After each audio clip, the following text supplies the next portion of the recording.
Dimensions and trends, class and habitus. Those are the two sets of slides that I've used in class. There's also this reading.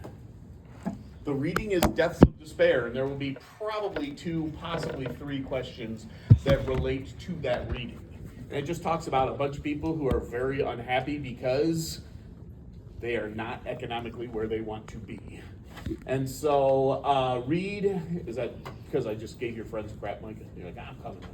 But in this case, read and then think about things like, who are these people who seem to be killing themselves according to this reading?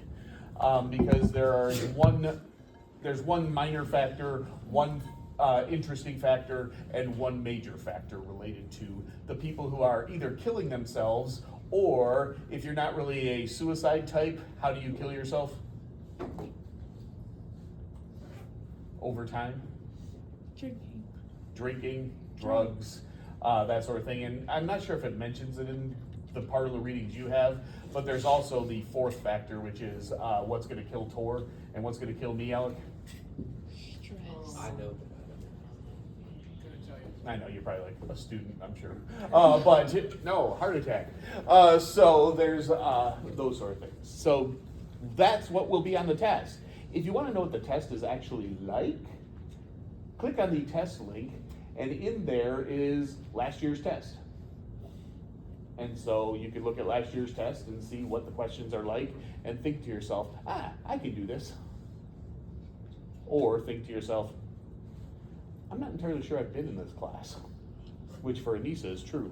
But otherwise, oh, look, Heidi's laughing. Sean's not here. I know. So otherwise, things that are going to be on the test. Let's start here. Dimensions of stratification. What are they? When I say, which of the 3 dimensions of stratification? Like the power, prestige, and Power, prestige, and economics. So that's that. I might throw Lenski's name in there, what are Lenski's 3 dimensions, but when I ask you those questions, those are the 3 I'm looking for. So stick to those 3. Which one's most important? power. According to Linsky. Weber and Lenski. According to Emerson, why does power matter? What gives people power according to Emerson? Money. No. Oh, charisma. No. Damn it. Why do people do what you want them to do? And this is Emerson. Because the flip side of power is he can crush you. dependence. Where they have something unique. See, we spent a whole day on this, Josh, and everybody's like, oh, that sounds vaguely familiar. But in this case, dependence. So know what dependence is, how you get it, motivational investments, lack of other sources or other available sources. And think about that in terms of what that has to do with things like power, prestige, and that other thing, economic resources. Because apparently people depend on those. Let's see, what else? Haley Stark, do you know the word I'm going to use? I'm going to use the word trends. I'm going to say, what are the trends in this? What do I mean by trends? Like increasing, decreasing. Over? A period of time. Yeah, and that's what I'm looking for. So when I say what are the trends, if I say something like, and this always happens, Jenica, I'm like, tell me what are the trends in income inequality? And the answer is income inequality is increasing. That's the trend. What a lot of people say is the rich have more money than the poor. I mean, that's not a trend, that's just what income inequality is. So talk about income inequality, wealth inequality. Talk about, I gave you that chart that talked about GDP versus wages and when it's split. But we also want to talk about what we got into in the last 2 weeks, which is, so how do we feel about this? If I use the terms Norton and Airlie, and I say they did a study about how Americans feel about income inequality, those are the charts that talk about Americans' ideas of what inequality should be, what they think it is, and what it really is. And then the other chart, which is, where do Americans most want to live? Sweden. Sweden. Where do Americans least want to live? Here. America. And so as such, that was Norton and Airlie's study about how Americans are feeling about income inequality. Then there's also, but I don't think this is going to come up, Tyson, but now that I think of it, maybe it will, because I have to rewrite a whole test, this last test. That is, Americans think there's a lot of inequality, and they think that's a problem, but they don't. Realize how bad it is. Oh, that's Norton and Airlie. They don't realize how bad it is. But according to the Pew people, they think, you know what, there's other things that are bigger problems. We're not that worried about that. Now, the two other things you want to know about, and by two, I just had four more pop into my mind. The difference in what Weber calls a class and what Marx calls a class. So how you know what class you're in, what Weber said and Marx said. Why Americans think they're middle class, but then the two big things, habitus and hegemonic culture, those are two ideas that will take up a chunk of the test. Habitus being, we set up our culture so that we know what upper middle class people, I don't want to think those, what upper class people are like, what middle class people are like, what poor people are like, and we talked about each of those specifically for a while. And then hegemonic culture being, look who's here. I'm so happy to see you. Jackson, is he always late or something? But in this case, hegemonic culture is, habitus is just, hey, these are markers for different classes. Hegemonic culture is, hey, we set up the culture to benefit specific classes. So that if we believe that education is the most important thing in the world, and who wants you to believe that, Evan? Why? Why do professors want you to believe that education can solve all the world's problems? So that they get paid. So that people go to education and give them lots of money. Do you go to education and give me lots of money? Yes. And so that is the whole reason I'm teaching it, Josiah. It's all just a giant scam.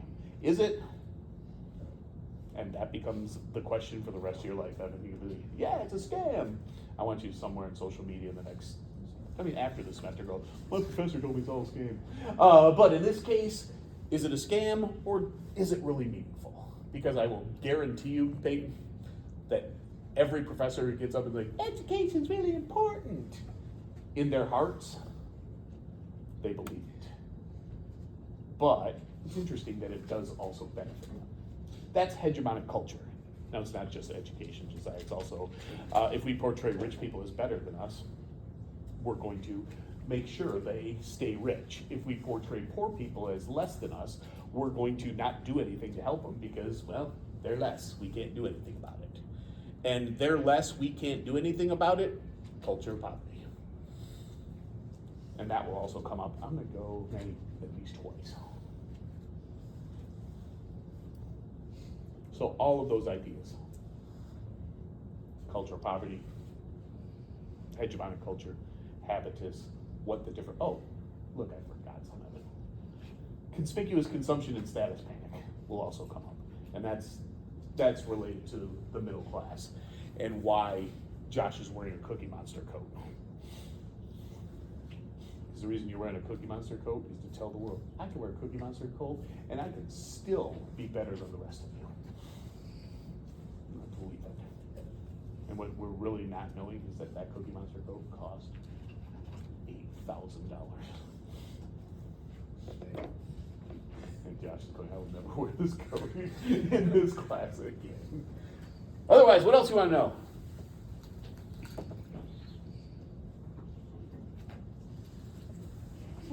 So for like the dependency, are you wanting us to like write like the balancing power relations, or just like the definitely want you to motivational understand what investment? motivational investments are. Okay. And motivational investments are just simply, I really, really want that.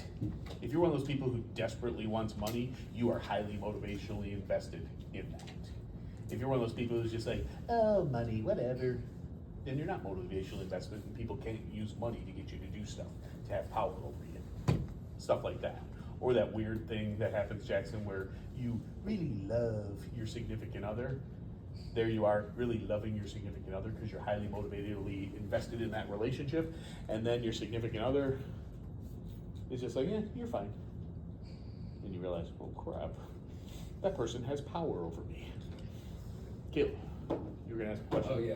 When you're talking about the difference between classes, do you want us to talk about how, like, when you were talking about, like, the bottom of the the bottom of the high class and the top of the middle class, like, is that so much a difference? You know what we were talking That might come up, because that's part of the difference between Weber and Marx. Yeah, that's what- Where if you say class really has to do with how much money you have, remember, I asked you guys, well, where's the middle class start? And you couldn't agree, but you were all like, yeah, it's definitely this point which represented like 5% or less of America. And it's weird that the middle class would be huge if it represents 5% or less. But the problem is, if you use an income marker for class, the people right near that cutoff line are gonna live fairly similar lives. Because people who make $65,000 live similar lives to people who make $71,000. And if you say $70,000 is the cutoff, then we don't, then it's kind of crazy to say that, well, the 65 is very much like the 30,000, when they're much more like the other ones. And so that's why I would say Weberian ideas of class as how much money you have to spend isn't as good as Marx's idea of, nope, you either are an owner or a worker. Those are the two classes. Or other people who go, well, there's also the underclass and the working class and the corporate class and those sort of things. And all of those different groups have something that they bring to the economy that the rest of us need, so we're willing to pay them a little bit of money. So that will show up. I'm not sure that specific argument. Because I'm going to say a lot of stuff will show up, Heidi, and then when I sit down to write the test. I've just written 48 questions. I can't give them anymore. With the illegitimate, I can't. Did we talk about that? I talked about that in so many classes I didn't know. Illegitimate power Sure. and like the legitimate power. Do you want us to know those or just? They may show up probably in relationship to what Emerson says with dependence. And this is Weber saying what gives you power at the top of a society. You can either have illegitimate power where you point guns at people and they do what you want because they're afraid of you, or you can have legitimate power, which is people do what you want because they think you are acting in their best interest. And so that's tradition, charisma, and legal rational power. So that can come up. Okay. And the other thing that can come up is Kelly and Evans's argument that the reason every American thinks they're middle class is because they compare themselves to the people around them, and most people live lives around people who are similar in income to them, and so everybody thinks, well, I'm richer than some people, I'm poorer than some people. That makes me middle class, and that's a reference group. Anybody feeling good?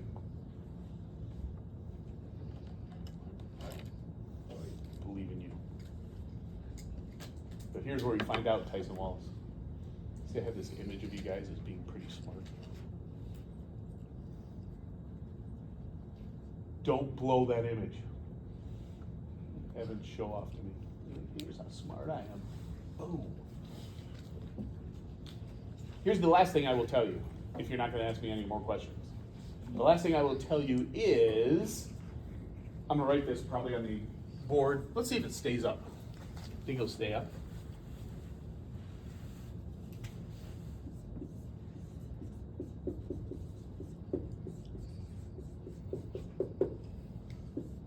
Partial credit curve if necessary. And the reason I write that, see Josiah, apparently Josiah. I've never had you in class before, have I? No. Just making sure. I've had you in online, you know? See, never had you in class. I don't really know my online teachers, so maybe. Yeah. Well, mine are all videos, so people are always coming up to me on campus going, "Hey, Tor!" And I'm like, "Hey, man." and then I realize, oh, you're that person. But if you've never had me in class before, you're going to sit down in front of this test, and you're going to look at it, and you're going to flip to the next page, and then the next page, and the next page, and be like, I don't think I've been in this class. And the only person that's true of is Anissa. I'm just going to make fun of you the whole time. But in this case, you're going to look at it and go, I don't even know what he's talking about. And then You're gonna start with something you do know. Then you realize, oh, I know more. Oh, this is what it means. And then suddenly, you're just gonna nail this exam. Because that's generally the feeling. But I will tell you, at some point or another, Madison Snower, you're going to sit down and be like, I think I'm failing this test. And you're gonna look around, you know what everybody else is gonna be doing, Maddie? Writing, and you're gonna be like, oh my God, I'm the dumbest person in this room. And the answer is, you're not. Because everybody in this room feels like, I'm gonna fail this test. You're not. You're gonna be fine. You know why you're not, Micah? Partial credit, curve if necessary. If everybody does fail this test miserably, whose fault is that? Yours. It's my fault. I wrote way too hard of a test. Which means I will curve it. Curving to me, Jace, means I will add everybody's scores together. I will write down on an Excel sheet exactly what score everybody got. I will take the average, and if that average is below 80%, I will add points to everybody's score so that that average is 80%. And so if everybody got a 22 on it, and Pedro, you're the only one who got a 90, and I have to add 60 points to everybody's score, you will get 150 on that test. Doesn't usually happen that way, but that's the curve if necessary. Partial credit means you might get there and I'll be like, okay, which of the three dimensions of inequality does this best represent? And you're like, it's prestige, and you write prestige down, and I'm like, no, it's economics, duh. But I won't say that. What I will say is, well, at least you knew what the three dimensions were, so you get some partial credit. Or what you'll do, and Greenlee, you've done this to me before, where you're like, you give me the completely wrong answer, and then you start arguing about why your answer is correct, or you write a sentence explaining it, and I'm like, oh, I wrote a bad question because I see what the way she read that question was backwards of the way I wanted it, so as such, you might get full credit on an answer that I thought was wrong. There will be some, Josiah, you just sit in my wheelhouse right now, so I just want to talk to you the whole time. But Francisco, there will be some answers where I don't have a right answer. Where I'll be like, which one of these do you think it is? And then you tell me and you argue, yeah, this is why that's it. This is what it is. You do not have to explain your answers unless I ask why, or say explain. You may want to explain your answers because if you're not sure you wrote down the right answer, if you explain yourself, you may get more partial credit. You may talk yourself into full credit. I understand that the point of this test to you is I need to pass so that I get a good grade so that I can go on to medical school. There we headed, Bailey. You never know. But in this case, I know that's important to you guys. You passing, not important to me, which is why many have failed 80 to 90% of students every semester. No, you passing, that's not what I want out of this test. You know what I want out of this test? Just to learn. I want you to learn. I want you to dive deep into this mess and wrestle around in the mud and come out with the diamonds in the rough. And be like, I'm smart. I really put 2 and 2 together. Because everybody, Jenica, in this room, except for Sean. Look, and you see you're off the hook. And then Tajari. But in this case, everybody in this room is smart. And you are all going to prove it to me on Thursday. Okay. What time? 8. I'll get there at 8:45. 8:45. You guys don't need to be here until 9:30. And if you can come here, Tyson Wallace, at 10:35 and do the entire test in 10 minutes, I won't be offended. What you think is the lowest time somebody's taken on this test and did it, got a good score? The lowest time? Yeah. I've had some people do it in 30 to 40 minutes and been fine. Are you going to talk about old and new money, or? Probably not. Thank God. Probably not. The fun fact is that those pictures I have of old and new money, the old money is the Coke estate, the new money of the golden room, that's actually Donald Trump. If I brought it to the front, you'd see Donald Trump and his wife standing in their golden bed. What else you want to know? Josiah. Why do artists and musicians continually want to tell people how important fine arts are? Why do artists tell you how important art is?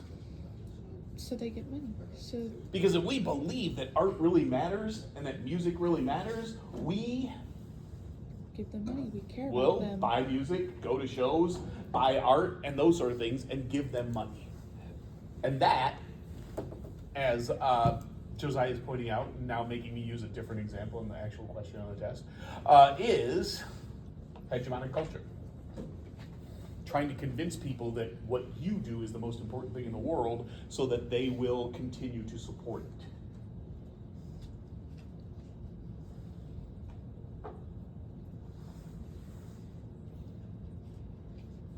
Gwendolyn, you waited a long time just to ask that one question. Understand that? I think Rebecca's showing up on Thursday. I think Rebecca's showing up on Thursday. Maybe. We'll see. Keep your eyes to the skies tonight and tomorrow, because It's gonna snow. we're supposed to get snow and it's supposed to be ridiculously cold, so God help us. It's ridiculously cold already. It's, oh no, this is. It's supposed to be if this 6 is ridiculously degrees on cold, Thursday, it's supposed to be so- super ridiculously cold. Yes. So, Yes. so yeah, 6 degrees is what we're shooting for Thursday morning, so that's awful. Does that happen in Germany, Victoria? So- Does that happen in Puerto Rico, Pedro? That's like, I didn't think so. Cuba, you get 6 degrees?